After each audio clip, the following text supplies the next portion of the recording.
Salut tout le monde, et on se retrouve pour la lecture de la partie générale de la plateforme d'organisation des communistes libertaires. 1. La lutte des classes, son rôle et son sens.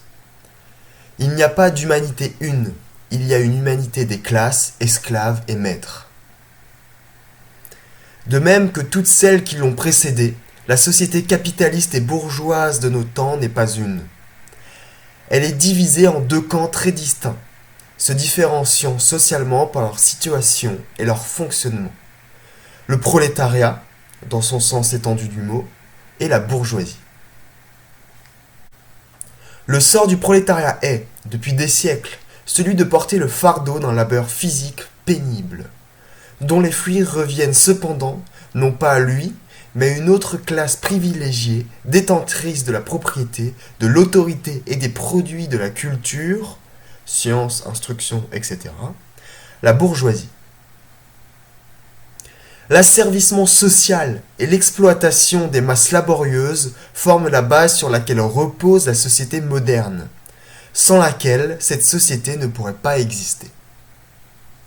Ce fait engendra une lutte des classes séculaires, prenant tantôt un caractère ouvert et violent, tantôt une allure insensible et lente, mais dirigée toujours, quant au fond, vers la transformation de la société actuelle en une société qui répondrait aux besoins, aux nécessités et à la conception de la justice des travailleurs. Toute l'histoire humaine représente dans le domaine social une chaîne ininterrompue de luttes que les masses laborieuses menèrent pour leurs droits, leur liberté et une vie meilleure.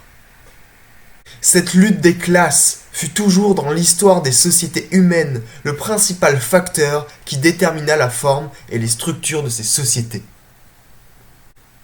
Le régime social et politique de tout pays est avant tout le produit de la lutte des classes. La structure donnée d'une société quelconque nous montre l'état où s'est arrêtée et où se trouve la lutte des classes. Le moindre changement dans la situation mutuelle des structures de classe en lutte produit incessamment des modifications dans les tissus et les structures de la société. Telle est la portée générale, universelle et le sens de la lutte des classes dans la vie des sociétés de classe. 2. Nécessité d'une révolution sociale violente. Le principe d'asservissement des masses par la violence constitue la base de la société moderne. Toutes les manifestations de son existence, l'économie, la politique, les relations sociales reposent sur la violence de classe dont les organes de service sont l'autorité, la police, l'armée, le tribunal. Tout dans cette société, chaque entreprise, prise isolément, de même de tout le système d'État, n'est que le rempart du capitalisme où on a constamment l'œil sur les travailleurs, où l'on tient toujours prêtes les forces destinées à réprimer les travailleurs menaçant les fondements ou même la tranquillité de la société actuelle. En même temps, le système de cette société maintient délibérément les masses laborieuses dans un état d'ignorance et de stagnation mentale. Il empêche par la force le relèvement de leur niveau moral et intellectuel afin d'en avoir plus facilement raison. Les progrès de la société moderne, l'évolution technique du capital et le perfectionnement de son système politique fortifient la puissance des classes dominantes et rendent de plus en plus difficile la lutte contre elles, faisant reculer le moment décisif de l'émancipation du travail. L'analyse de la société moderne nous amène à la conclusion qu'il n'y a que la voie de la révolution sociale violente pour transformer la société capitaliste en une société de travailleurs libres. 3. L'anarchisme et le communisme libertaire. La lutte des classes, créée par l'esclavage des travailleurs et leur aspiration à la liberté, fit naître dans les milieux des opprimés l'idée de l'anarchisme. L'idée de la négation du système social fondé sur les principes de classe et de l'État, et de son remplacement par une société libre et non étatiste des travailleurs s'administrant eux-mêmes. L'anarchisme naquit donc, non pas des réflexions abstraites d'un savant ou d'un philosophe, mais de la lutte directe menée par les travailleurs contre le capital, des besoins et des nécessités des travailleurs, de leur application vers la liberté de l'égalité. Aspirations qui deviennent particulièrement vives aux meilleures époques héroïques de la vie et de la lutte des masses laborieuses.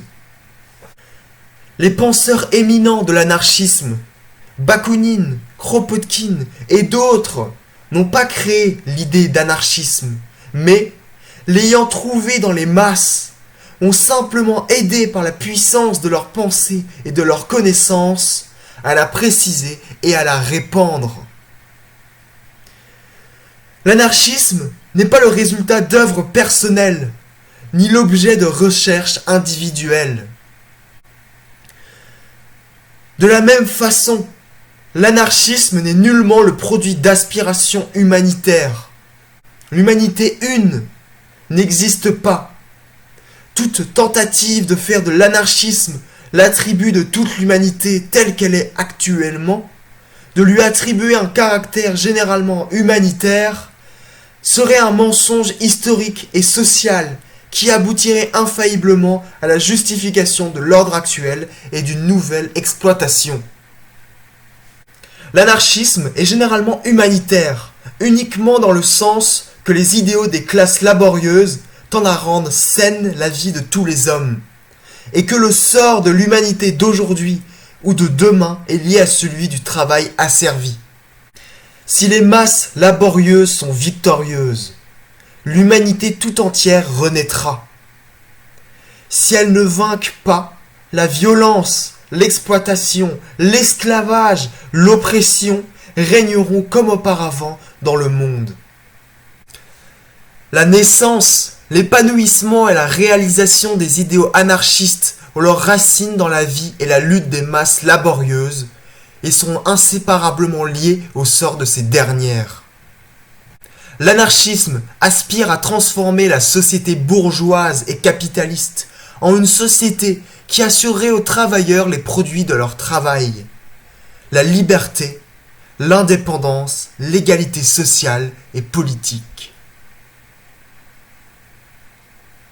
Cette autre société sera le communisme libertaire.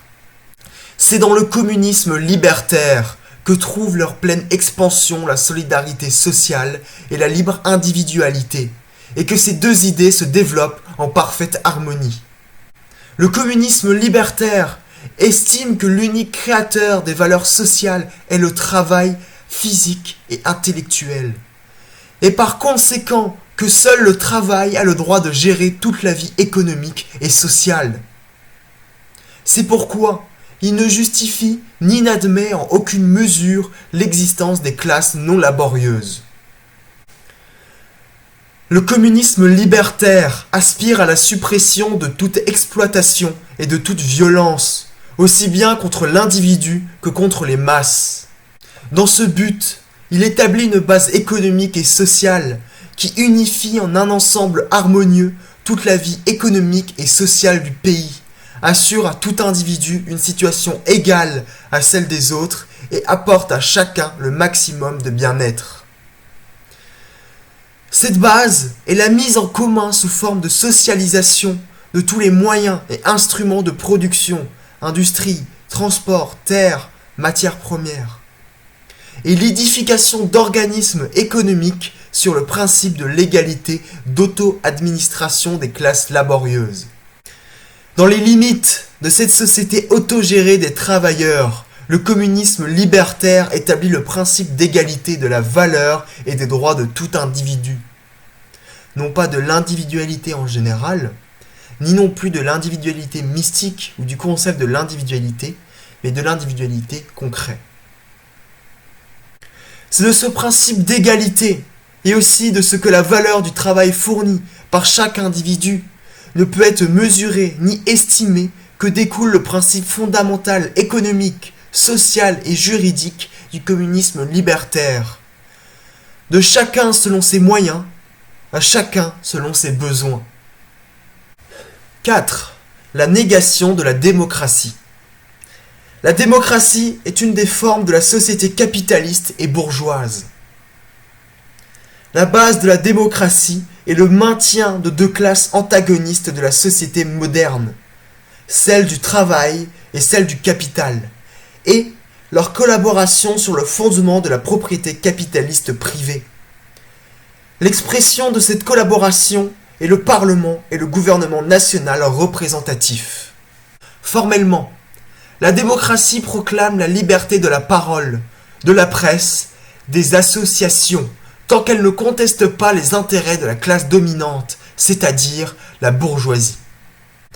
La démocratie maintient intact le principe de la propriété capitaliste privée. Par là même, elle laisse à la bourgeoisie le droit de tenir entre ses mains toute l'économie du pays, toute la presse, l'enseignement, la science, l'art, ce qui en fait rend la bourgeoisie maîtresse absolue du pays. Ayant le monopole dans le domaine de la vie économique, la bourgeoisie peut établir son pouvoir illimité aussi dans le domaine politique. En effet, le gouvernement représentatif, le Parlement, ne sont dans les démocraties que des organes exécutifs de la bourgeoisie. Par conséquent, la démocratie n'est que l'un des aspects de la dictature bourgeoise, voilée sous des formules trompeuses de liberté politique et de garanties fictives. 5. La négation de l'autorité. Les idéologues de la bourgeoisie définissent l'État comme l'organe régularisant les relations complexes, politiques, civiles et sociales entre les hommes au sein de la société moderne, protégeant l'ordre et les lois de cette dernière. Les anarchistes sont parfaitement d'accord avec cette définition, mais ils la complètent en affirmant qu'à la base de cet ordre et de ces lois se trouve l'asservissement de l'énorme majorité du peuple par une minorité insignifiante, et que c'est à cela précisément que sert l'État. L'État est, simultanément, la violence organisée de la bourgeoisie envers les travailleurs et le système de ses organes exécutifs. Les socialistes de gauche et, en particulier, les bolcheviks considèrent eux aussi l'autorité et l'État bourgeois comme des serviteurs du capital. Mais ils estiment que l'autorité et l'État peuvent devenir, entre les mains de partis socialistes, un moyen puissant dans la lutte pour l'émancipation du prolétariat. Pour cette raison, ces partis sont pour une autorité socialiste et un État prolétarien.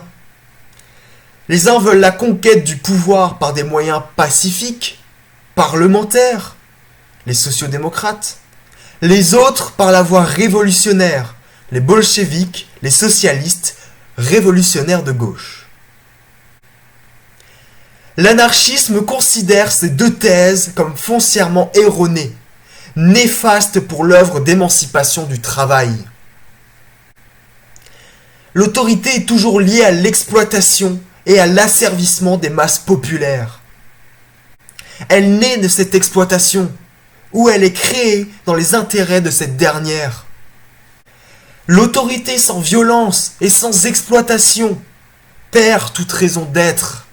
L'État et l'autorité enlèvent aux masses l'initiative, tuent l'esprit de création et d'activité libre, cultivent en elles la psychologie servile de soumission, d'attente, d'espoir de gravir les échelons sociaux, de confiance aveugle et des guildes, l'illusion de partager l'autorité. Or, l'émancipation des travailleurs n'est possible que dans le processus de la lutte révolutionnaire directe des vastes masses laborieuses et de leur organisation de classe contre le système capitaliste. La conquête du pouvoir par les partis sociaux-démocrates, par les moyens parlementaires dans les conditions de l'ordre actuel, ne fera pas avancer d'un seul pas l'œuvre d'émancipation du travail, pour la simple raison que c'est la bourgeoisie qui tiendra dans ses mains toute l'économie et toute la politique du pays. Le rôle de l'autorité socialiste se réduira, dans ce cas, aux réformes, à l'amélioration de ce même régime bourgeois. Exemple, McDonald's, les partis sociaux-démocrates de l'Allemagne, de la Suède, de la Belgique, parvenus au pouvoir dans la société capitaliste. La prise de pouvoir à l'aide d'un bouleversement social et de l'organisation d'un soi-disant État prolétarien ne peut pas davantage servir la cause de l'authentique émancipation du travail. L'État construit tout d'abord, soi-disant pour la défense de la révolution, finit infailliblement par être gonflé des besoins et des caractéristiques propres à lui seul, devenant lui-même le but, produit des castes spécifiques privilégiées sur laquelle il s'appuie. Il soumet les masses par la force à ses besoins et à ceux des castes privilégiées, et rétablit par conséquent le fondement de l'autorité et de l'État capitaliste. L'asservissement et l'exploitation habituelle des masses par la violence. Exemple, l'État ouvrier et paysan des bolcheviks. Voilà, nous avons lu la moitié de la partie générale de la plateforme Archinov. Et nous lirons la suite la prochaine fois. Salut à tous!